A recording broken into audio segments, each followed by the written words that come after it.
Okay, well, welcome back to another episode of Cruise Corner, the brand new podcast from Cruise Trade News. I am your host, Jack Carter, and I'm thrilled to say that joining us once again, we have Adam Oldfield, CEO and founder of marketing automation platform Force24, and Cruise Trade News and World of Cruising's head of digital, Richard Seals. So the last two episodes have allowed us to take a deep dive into email marketing, and we're going to educate our listeners on how to adapt marketing messaging as audiences become more familiar with your product. We've touched upon things like the marketing funnel, broad beam, narrow beam marketing, personalization, automation. We've covered an awful lot, but I want to focus on this episode about what's next for email marketing and what the future holds, where are the opportunities and where are the challenges that marketers should keep their eyes out for. So Rich, let's come to you first. Where do you think those opportunities are? What trends are around the corner? And what are the things that marketers should be looking out for so they can steal a march on their competitors? I think for ourselves, I mean, we've still got a long way to go. We've still got plenty to do in terms of where we're at.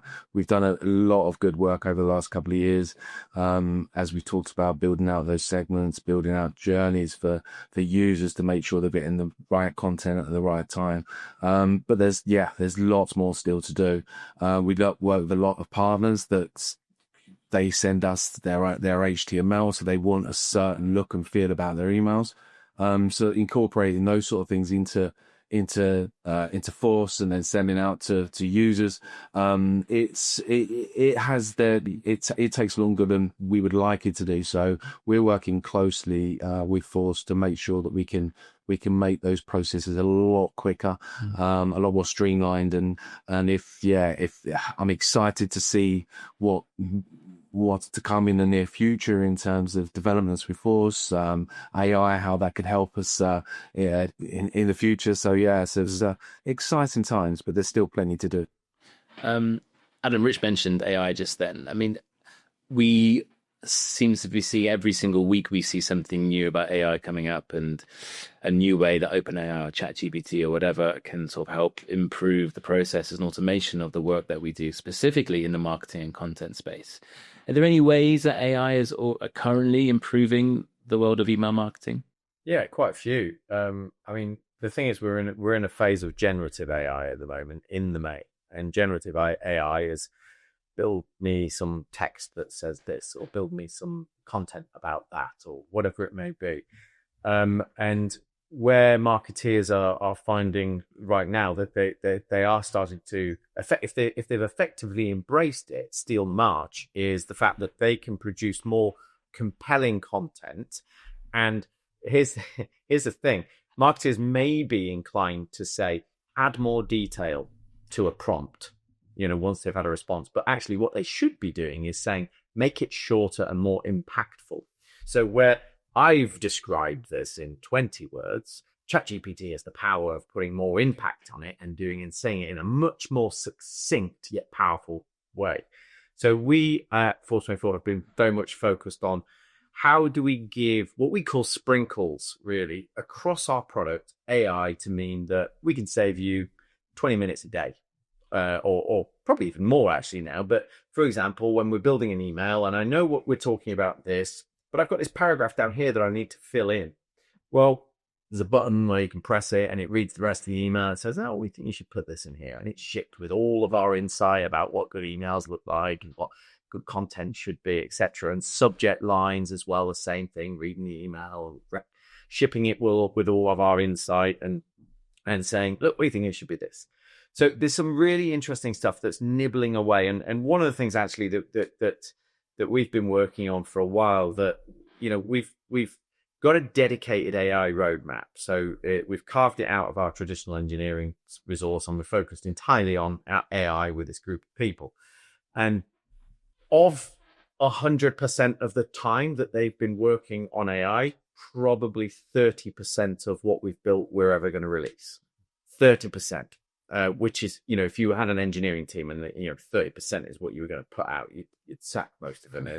It's not because they're not very good at engineering. It's because fundamentally there's some fixed limitations that you just can't overcome, and that is the fact that if I ask AI the same question twice, you never get the same answer. You will never get the same answer. So in a world where I work with software, And if I run the same function twice, I've got a calculator and I enter the details and I'm expecting the same answer to come back. If it performs a calculation, by the way, it will actually give you the right answer. So the right answer is usually a unilateral truth. But the point is, if there's an element of subjectivity, we'll get different versions every single time, right? So software doesn't like that. So what we set out to try and do is to say, right, how do we totally reinvent the marketer's day? How do we say, well, oh, here we go, AI, here's my last 5 email templates. You kind of get a feel of how I do things. And, here's my website. And so we said, right, okay, we want to be able to say, now we've done all of that training, we've got an offer on page XYZ on the website. We want you to build an email that takes into account our brand, the way we talk about things, and builds an email. And actually make it 3 versions of the same email. Anyway, you wouldn't believe the inconsistencies. On some of the emails, all the images get ditched, all of the branding gets ditched, and you'll have 10 words or a couple of words and an unbranded button. You'll run the same process again, and it'll pull the header in and not the footer. Mm-hmm.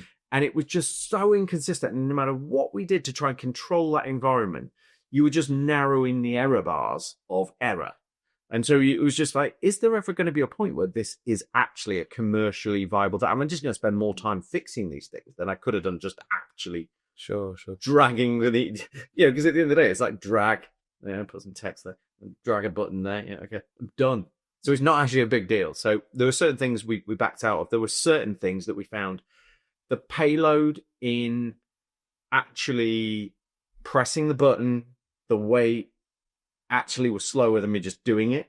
Subject lines being an example. We released that one because everybody said, do you have subject line? Yeah, we do subject line. You can press the button. But normally, if you've got a well-structured campaign that you've developed in line with a coherent strategy, you'll already have the subject line. So all I've got to do is copy it and paste it. That's more legwork than is required to press the button and say, yes, I'd like a subject line, and it's sending back a subject line that you maybe have to go regenerate twice because you didn't like the first version. So there are certain things that we just don't feel the world needs, and certain things that you just really couldn't get to work, and other things that are just, that's cool. Like, for example, did you know in June of this year, the European Accessibility Act is coming into force? And the European Accessibility Act says you have to make sure every digital asset is readable by a screen reader. You have absolutely managed the colors and the backgrounds, etc., so that it's all legible. You have to have done this, that, the other, so on and so forth. All loaded guidelines you've got to do. So we said, right, well, that's an interesting point where we can really deliver some value. And so we've now got a button in our email template as to where you press it, and it not only assesses that email against the AA, but it also says, you might fall down on a few spam filters because you've done this. Oh, and by the way, here's how we would rate that out of 10 from an attention point of view. Is this going to really grab people's attention or is it not? And so things like that, we found like, okay, it's helping people remain compliant. It's helping them learn about what they didn't know. And it's going to be better for the end users. It's going to be better for people that receive the email. So really excited about things like that. And I love where AI can help support us in things like that. I think one other thing which sort of came to mind was that I think you spoke about in the last episode about we've got a certain segment and then try and get that segment interested in something else. Do you know what I mean? So could AI sort of like come up with ideas in terms of how we a destination, a Caribbean destination in email? How could we then entice that user to want to know more about the Mediterranean or Far East or whatever it is? So it'd be interesting to test things like that as to see if you can try and link that things and grow it. Well, it's really interesting what you both say that, because if I was to bring this round to what maybe I think a cruise line marketer or a travel agent marketer might be thinking right now, in 2025, we know there are loads of new ship launches taking place this year. I mean, even as we speak, there are something like 1,000 agents on the new Norwegian Aqua ship. Many of these launches are happening in the ocean cruise sector. They're going to destinations like the Med, at the Caribbean. So there's going to be sort of an oversaturation of messaging, just in terms of imagery, but also in terms of people trying to push sales for the 2026 market, but to the Med and to the Caribbean. So Adam, Why is it important, do you think, for marketers to see these challenges coming, react early, and how could AI, if at all, help marketers come up with sort of new solutions that can help them stand out from the crowd? Yeah, it's kind of, when you think of AI, you don't always think about what it is truly capable of. So how I would do this, if it was me, I would create a project in ChatGPT, working specifically in ChatGPT. Obviously, DeepSeek and Grok exist and others that we can use, but ChatGPT for the moment, you could create a project, and in that project, every time you see a social media post about whatever the subject is, copy it, copy the image, paste it into that ChatGPT channel. Don't care what the response it gives you, just keep loading stuff into it. And then when you think, right, I need to get down and start talking about some of this content, you could just screenshot it, by the way. You don't even have to copy and paste, just screenshot it and upload it in.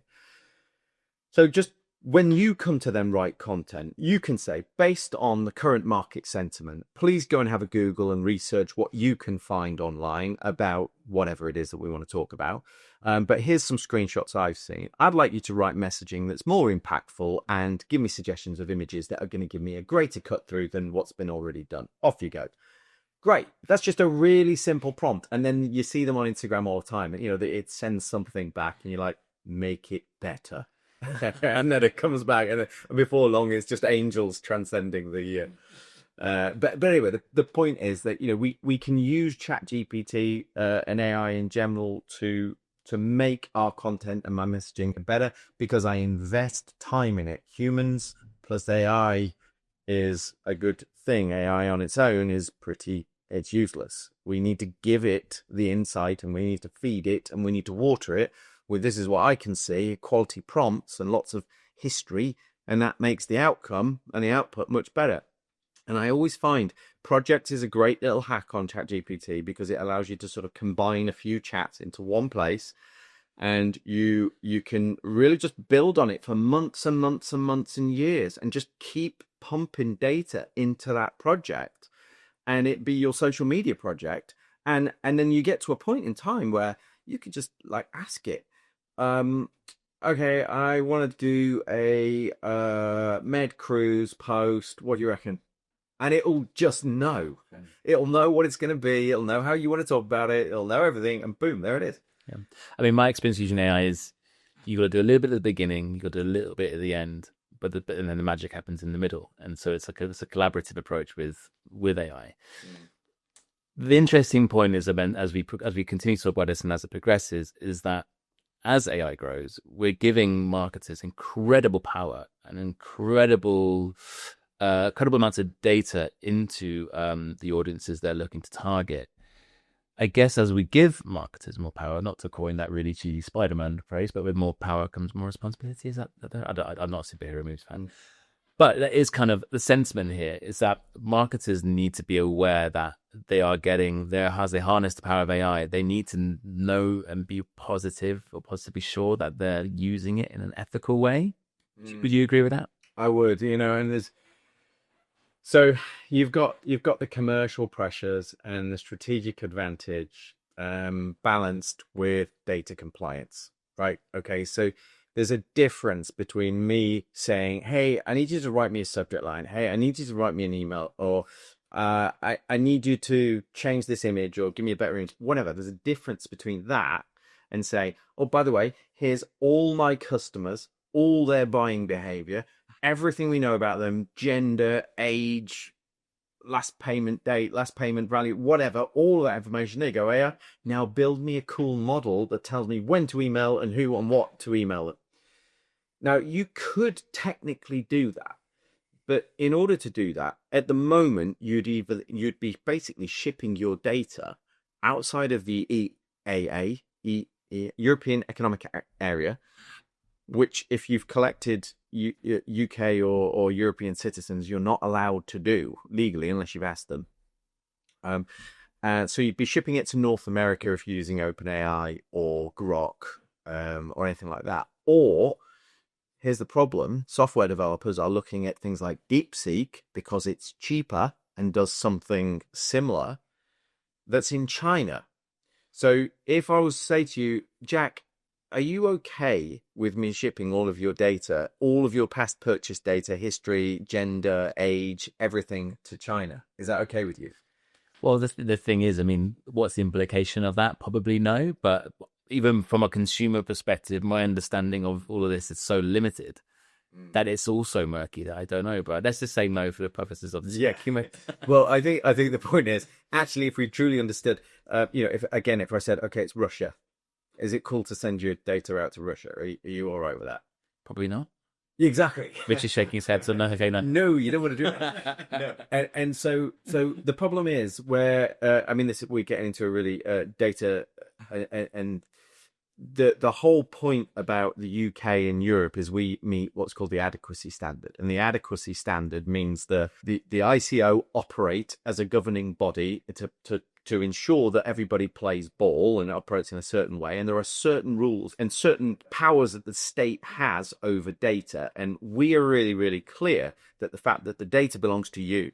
In North America, post 9/11, that was reversed. So any data stored on North American soil is owned automatically by the state, and they don't necessarily call it owned by the state. It's the state have rights to access it. And it's all the anti-terrorism laws and everything. So that meant that the EEA said, you no longer meet adequacy. So legally, we as marketeers, it's like driving at 75 miles an hour on the motorway. It's like not really illegal until you get caught, until you've set up a business that relies on driving at 75 miles an hour on the motorway and been caught 54 times. And the next time you get caught, you go to jail. Sure. And so the point is that shipping data into AI, I don't know whether in 50 years' time we'll look back on today and say, that was lunacy. We should never have allowed AI to have had our personal data because it just built this massive bank up and it then became like Terminator. Or whether actually it was never actually a problem. We don't know. And so software developers have got this challenge of what the market wants, what's legal, and what we should be doing as responsible humans that looks after data of our fellow humans. So it's exciting. It is exciting. I think sort of bringing this back to the day-to-day of in the life of a marketer. I mean, we're constantly, even in sort of editorial sphere, which I operate in, constantly looking for the next innovation, how to enhance what we're doing, and obviously AI is just baked into all of that. So before we finish, in terms of sort of as marketers, as you both are, and Rich specifically in the cruise space, what do you guys think is sort of the next innovation in terms of how Force24 can help us, for example, like in terms of the automation platforms that you're building? What are the things that we really need to keep an eye on, and what would you like to see in an ideal world? Well, there's lots of things that are already happening or have happened that we just haven't completely finished yet. So there's things going on now. There's things that sound exciting, listening to Adam all the time and that side of things. For me, having the team focus on the things which are going to benefit the business and allowing to put procedures in place, things in place that are going to allow them to do their jobs to the best of their ability, not have to be sitting and focusing on certain things which you could go, okay, well, that's now set up, that's running itself, put that over there, and let me focus on the things that are exciting, that we can sit in front of partners and talk about these amazing things we can do and how we're going to start getting the users engaged with other content and how we can get their conversions up. So allowing the team to do what they're good at and utilize their skills. That's the key thing for me. Brilliant. And Adam, from you, anything that you're excited about on the horizon? Yeah, there's loads of innovations in the product that I could get really, really excited about, and I think that are really cool, usually connected to AI in some way. But what we've said in our engineering team, in our AI engineering team, is it's about bringing lots of 1 degree improvements. If I can release 21 degree improvements, you're 20 degrees better or worse in theory, but you are 20 degrees different. And not one thing that I've seen is that's it, that's the game changer, you're not going to have to do anything anymore, it's all just been done for you. I can't see it on the horizon. I think we're going to get so much better in so many areas. I'm excited to see what's going to continue to come down the line, and we've already covered so much ground. But it has to be about, as Rich says, 1 degree improvements that mean that I can actually look back after a few months and think, crikey, I'm actually doing a lot less than I was before. And I'm now focusing more where the users and the contacts need me to be, which is, guess what? Great content. Well, guys, I think that kind of brings us to the end of this series. So thank you so much. I mean, Adam, before we go, I hope our listeners have got a really strong grasp of what it is that you guys do and the power and the future of email marketing, particularly in the travel sector. Where can people go to find a bit more information about what you guys do, and who should they reach out to? What materials are available for them online, that kind of stuff? Yeah, sure. So if you head to force24.co.uk, and one of the things that I would say is we are holding events up and down the country all the time where people can come along and take part in our physical in-person events. So get yourself on those. They're always free, always really insightful, lots of opportunities to collaborate and meet lots of your peers. We operate outside of the travel sector and within the travel sector. So we've got lots of people, lots of different experiences, and I found it's that rich mix that we find really useful. Our website is packed full of use cases and ways that you could use our product to help you understand how Force24 is different. If you are interested to look at how Force24 can help you mobilize and start to use email as a powerhouse of your marketing comms, then reach out, book a demo, speak to the sales team, and we'd be happy to show you around. Wonderful. Well, thank you so much, guys. Thanks, Jack. And tune in for our next episode soon.